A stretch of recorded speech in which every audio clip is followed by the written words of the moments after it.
Donc aujourd'hui on se retrouve sur les bords de la Loire, donc en amont du barrage de Grandjean, sur le lieu-dit le boulevard des Brêmes. Alors quand j'ai entendu le nom, moi ça m'a enchanté, mais William qui est carpiste derrière la caméra, ça lui a fait un peu peur, mais moi j'ai qu'une hâte, c'est de tremper ma ligne ici, parce que là c'est un peu spécial. D'habitude en général on pêche des parcours que je connais dans les vidéos et dans mes vlogs, mais là c'est un parcours totalement inconnu pour moi et c'est un peu un pré-fishing parce qu'à la fin du mois de juin j'aurai une compétition ici, donc une épreuve en américaine organisée par des copains. Donc je me suis dit on est dans la région, quoi de mieux que d'essayer le boulevard des Brêmes et voir ce que ça donne. Alors petite surprise, quand on est arrivé ce matin, l'eau elle est teintée, il y a du courant, donc va falloir s'adapter et donc c'est parti pour une journée de découverte de ce super parcours. Donc pour cette pêche en rivière, en terrain inconnu, donc j'ai essayé de faire marcher un peu mes méninges et mon expérience. Donc au teinté, ça rime avec amorce de couleur claire. Donc je suis parti sur 2 kg d'amorce de couleur claire à base de céréales. Je ne suis pas parti sur quelque chose à base de fish meal, je découvre le parcours, je préfère pas prendre de risques.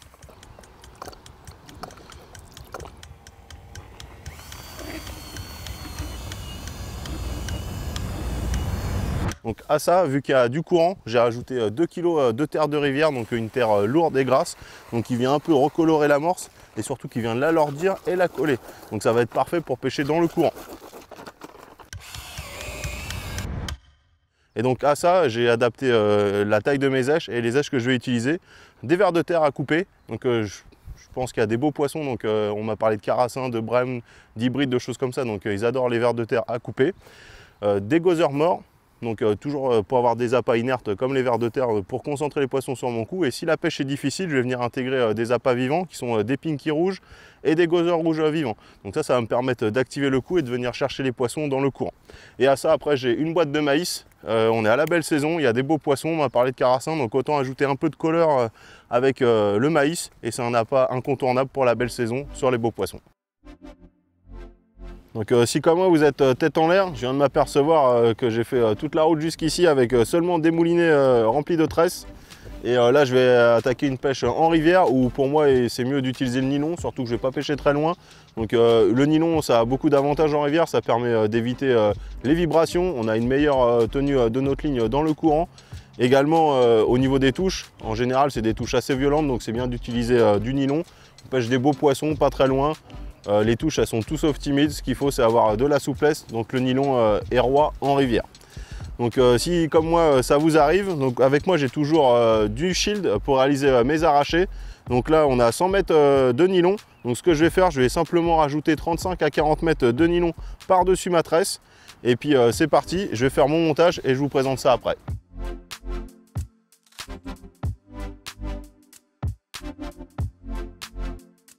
Donc au niveau du montage, rien de compliqué, on pêche en rivière, on veut quelque chose de solide et qui va permettre de pêcher avec un badling plaqué sur le fond. Donc j'ai remis 40 mètres de shield en 30 centièmes, donc ça va être mon corde de ligne. Dessus j'ai glissé une agrafe Waggler Guru. Ensuite j'ai glissé un petit stop float. Et j'ai réalisé comme d'habitude mon petit bout de fluorocarbone qui permet de rigidifier la ligne et donc ça va permettre d'accentuer le fait que mon bas de ligne se positionne bien en aval. Ça c'est un petit montage qui nous a été présenté dans le Underwater Guru par nos collègues anglais et vraiment ils ont montré que ça offrait une meilleure présentation de votre bas de ligne, donc de votre èche. Et donc contrairement à d'habitude où je réalise une boucle au bout de ce petit bout de fluorocarbone, là vu que je pêche en rivière, il y a du courant, il faut accentuer le fait d'avoir quelque chose qui tourne parce qu'on va pêcher avec des asticots pour éviter de vriller la ligne et le bas de ligne. J'ai ajouté un hélice swivel en taille large, donc pas besoin de finasser, on pêche en rivière, on veut quelque chose qui vient se plaquer sur le fond, donc un hélice swivel le plus gros, il n'y a pas de souci. Donc après au niveau de la canne, quand on pêche en rivière, je vous conseille d'utiliser une canne de 3,60 m minimum parce que ce qu'on veut c'est soustraire au maximum la bannière au courant. Donc là j'ai un modèle en 3,60 m, j'ai mis un sion de 2 hausses, ça devrait le faire. J'utilise normalement ça devrait être des feeders de 60 à 80 grammes, c'est parfait, ça va me permettre d'avoir une bonne lecture des touches et de garder une canne bien droite pour bien tenir ma ligne dans le courant. Donc dernière étape avant d'attaquer la pêche, c'est de trouver une coulée où vous savez que ça accroche pas. Parce que là on est en rivière, milieu sauvage, ça veut dire des accros, des herbiers, des choses comme ça. Les rivières elles ont été en crue dernièrement, donc il y a beaucoup de dépôts qui ont dû se réaliser. Donc là je vais réaliser une pêche pas trop loin du bord parce qu'il y a du courant et je pense qu'en rivière quand il y a du courant ça sert à rien de trop s'écarter de la berge. Donc là j'ai jeté environ à 25-30 mètres. Donc ce que je fais c'est que je jette et un peu à gauche, à droite, bon, plutôt à droite parce que le courant va de gauche à droite pour essayer de trouver une coulée où ça accroche pas parce que déjà tout à l'heure en jetant quelques feeders j'ai pu sentir quelques accros. Et donc une fois que vous avez trouvé une coulée qui vous plaît, ce que je fais c'est que là après la coulée me plaît donc je vais reporter la longueur sur mes distances sticks pour être sûr si je casse ma ligne ou quelque chose qui se passe, je vais remonter une canne pour pouvoir repêcher à la même distance. Et pour valider la coulée, j'ai une petite astuce que je vais vous donner juste après.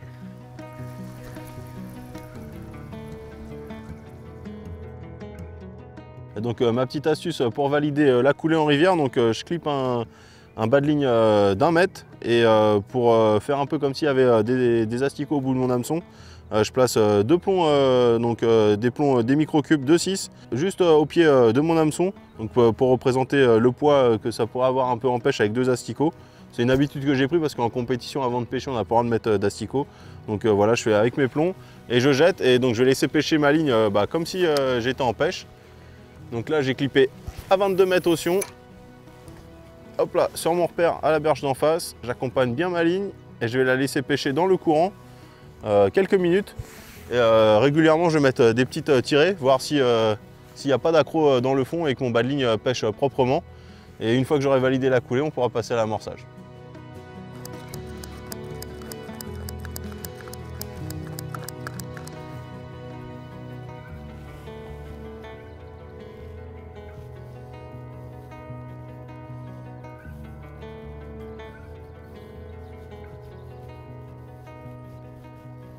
Donc coulée validée, maintenant je vais passer à l'amorçage. Donc pour ça j'ai clippé une cage standard de 60 grammes, ça a l'air d'être la cage qui va bien. Et donc en taille large, et ce que je vais faire c'est que je vais réaliser des lancers assez rapides donc pour créer un petit tapis sur le fond. Alors là pas de canne d'amorçage, pas de gros amorçage, on est en rivière, je pense que le poisson il est actif avec le courant, donc je suis plutôt confiant, pas besoin de faire un gros amorçage. Et c'est surtout pour pas tuer le coup si la pêche est difficile. On va mettre un peu donc j'ai mis quelques asticots morts, un peu de maïs et des vers coupés. Pourquoi des vers coupés? Simplement pour avoir un peu de viande dans le fond de l'eau et puis surtout avec les eaux teintées. En général, je sais que les vers coupés, ça permet aux beaux poissons de répondre. Donc pour amorcer toujours et pour aussi la pêche, donc un repère fixe sur la berge d'en face. Et donc là, c'est plutôt simple. Il y a pas mal de maisons et en face, on a un petit quai avec une petite passerelle, donc c'est le haut de la passerelle mon repère et ça va me permettre de bien pêcher parce que bon, j'ai validé la coulée mais il y a un petit accroc en fin de coulée donc ce que je veux éviter c'est de le prendre parce que ça risquerait d'abîmer mon hameçon et surtout ma ligne elle risquerait de ne pas pêcher.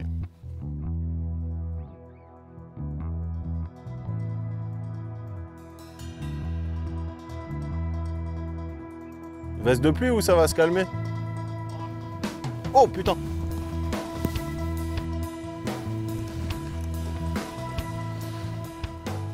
En premier poisson de la session, il n'a pas fallu longtemps. 2 lancers, une touche violente. La pluie elle vient de démarrer, j'étais en train de bricoler derrière et j'ai vu une belle touche.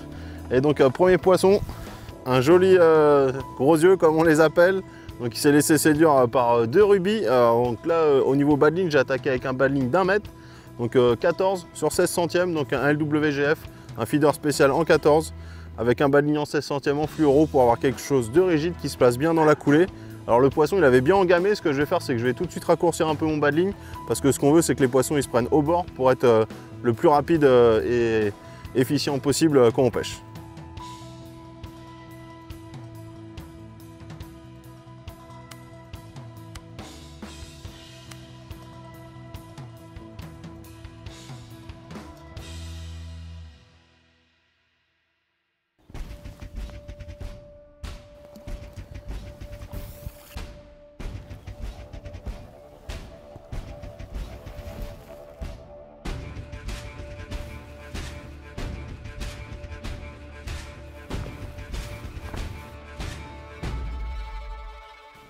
Bon, après avoir enchaîné les touches, gardon, gros yeux, quelques plaquettes, un petit carassin qui vient casser la monotonie, c'est plutôt cool. Par contre, on est au boulevard des Brèmes et on n'a toujours pas pris le brème.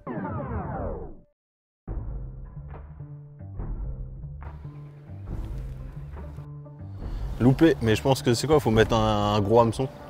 Donc là, la cadence des touches, elle est plutôt sympa, mais j'ai quand même pas mal de loupés. Alors je pense à cause de petits poissons ou des fameux gros yeux qui sont assez furtifs quand ils prennent les èches. Ils sont assez rapides et ils les déposent assez rapidement. Loupé. Donc ce que je vais faire, c'est que je vais essayer de grossir la taille de l'hameçon. Je vais rester sur un bas de ligne en 16 centièmes au fluoro. Il n'y a pas de poissons énormes, ça suffit amplement. Mais juste grossir un peu la taille de l'hameçon pour essayer de piquer mieux ces poissons qui me font des touches et que je ne prends pas.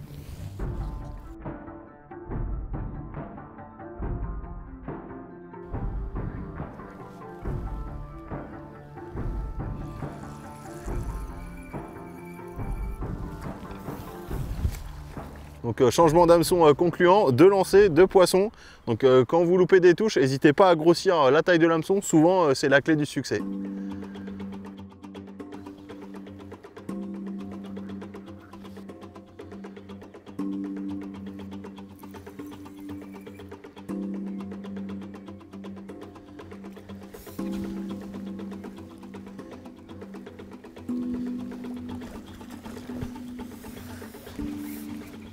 Un nouveau carassin, alors celui-ci il fait son poids, hein, une belle petite balle de rugby, donc c'est plutôt cool. C'est peut-être devenu le boulevard des carassins ici, je sais pas, mais en tout cas on m'avait dit qu'il y avait quelques carassins, ça se vérifie, c'est cool. Quelques grains de maïs, je pense que ça les attire et ça les fait rester sur le coup, c'est cool.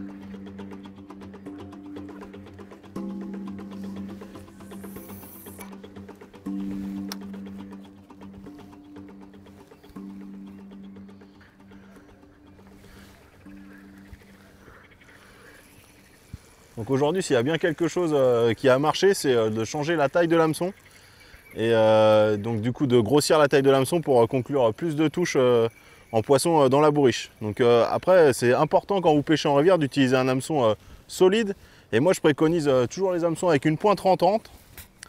Donc une pointe 30-30 comme pour les feeders spéciales. Donc que ça soit la version normale qui est déjà là depuis un moment, ou que ça soit la version XS qui est arrivée récemment dans la gamme. C'est vraiment des hameçons taillés pour la pêche au feeder. Donc j'ai une petite recommandation. Si vous pêchez avec le feeder spécial, je vais pas au-dessus du 14-16 centièmes. Et avec le modèle XS, je pêche en 16 centièmes et plus. C'est vraiment un hameçon costaud. Et le fait d'avoir la pointe 30-30, ça permet de limiter l'usure de la pointe. Parce que quand on pêche dans un milieu sauvage comme une rivière, il est mis à rude épreuve.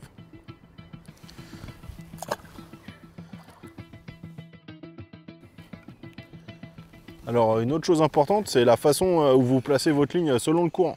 Donc là, le courant vient de gauche à droite. Donc j'ai choisi un repère bien en aval sur ma droite. Comme ça me permet de bien présenter ma ligne dans le courant. On va dire que plus vous pêcherez en aval, mieux votre ligne elle sera présentée. Et un autre point très important, c'est d'utiliser un feeder adapté. Donc quand on pêche dans le courant, on utilise un feeder plat. Ça permet qu'il reste plaqué sur le fond et d'avoir une bonne présentation et pas d'avoir un feeder qui roule dans le courant. Et donc après on a deux grosses familles de feeders. On a les feeders en métal et les feeders en plastique. Donc les feeders en plastique, quand vous voulez serrer, avoir une dissolution lente de son contenant. Et là aujourd'hui les touches elles arrivent assez rapidement, donc j'ai choisi un feeder avec des mailles en métal. Ça me permet d'être actif, de mettre du rythme et de la particule et des èches dans le fond de l'eau.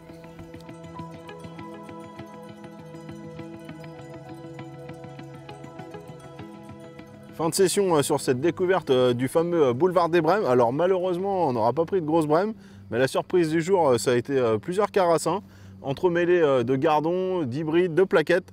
Alors la clé du jour c'était de faire varier les èches à l'hameçon, que ce soit asticot mort ou asticot vivant selon les poissons sur le coup. Souvent pour prendre les plaquettes c'était bien de prendre asticot vivant pour les carassins aussi. Et un bouquet d'asticot mort pour les hybrides qui marchent en général beaucoup pour les gros yeux. Donc voilà, super découverte de ce parcours et j'ai qu'une hâte, c'est de revenir tendre ma ligne fin juin pour une compétition qui aura lieu ici et on essaiera de vous tenir au courant du résultat et si les conditions du jour étaient les mêmes lors de la compétition et est-ce que cet entraînement il m'aura servi. Donc est-ce que ça a servi? Je pense, parce qu'on revient avec la deuxième place. Alors hier on est tombé au D8, donc c'était l'aile aval si je dis pas de bêtises. Et c'était à environ 200 mètres de là où j'avais pêché pour la vidéo. Donc les conditions elles avaient totalement changé. Bon, Valentin lui il était pas là, donc j'avais juste raconté. Donc quand moi j'étais venu, vous avez pu le voir dans la vidéo, c'était plus une pêche de rivière. Là c'était plus pêche d'étang. Il y avait très peu de courant je pense. Un peu de courant quand même. Ouais, 40 grammes. La dernière fois je pêchais avec des cages plates de 60 grammes. Là une cage de 40 grammes distance. Ça tenait hein, la plupart du temps. Les poissons bah, les mêmes, plaquettes. Dès qu'il y avait un peu de courant, les gros yeux, comme c'est un peu légion un peu partout. Et quelques carassins. Voilà. Donc beaucoup de carassins pour lui hier. Donc hier on a gagné notre secteur avec 33 kilos. Ouais, presque 34 kilos. Donc 25 mètres pour Valentin, 40 mètres pour moi. Plus ou moins de courant, on a adapté un peu le truc et bon bah une belle pêche. On a remporté le général hier et aujourd'hui on a repris la place des copains Manu et Maxime qui nous ont briefé et là on s'est fait dominer par l'amont et le bas du secteur. Donc on a fait 3e mais pas très loin de faire 2e. Mais au final ça n'aura rien changé. Donc avec 4 points, bah, on a fini 2e de cette compétition qui est remportée avec 2 points. Denis et Philippe, des gens avec qui on pêche régulièrement. Et 3e, Publié et Marion. Voilà. Donc avec 4 points aussi. Donc bon, avec le gros poids d'hier, on a fait 2e. Donc ouais, le petit pré-fishing d'avant, il m'a permis de voir bah, tous les poissons, les couleurs d'amorce, ces choses comme ça. Et puis bah c'était plutôt cool, donc un bon résultat et j'ai bien fait d'aller faire la route la dernière fois, essayer en vidéo et comme ça on en a bien profité. On a passé un bon week-end je pense. On a un peu esquivé la pluie. Voilà. Donc voilà pour nos petites comptes rendus sur le pré-fishing que vous avez pu découvrir dans la vidéo et on vous dit à très vite. Si vous avez aimé ça, n'hésitez pas à nous le dire, on essaiera de vous faire vivre un peu plus les compétitions, les pré-fishing, les trucs comme ça. Salut! À bientôt!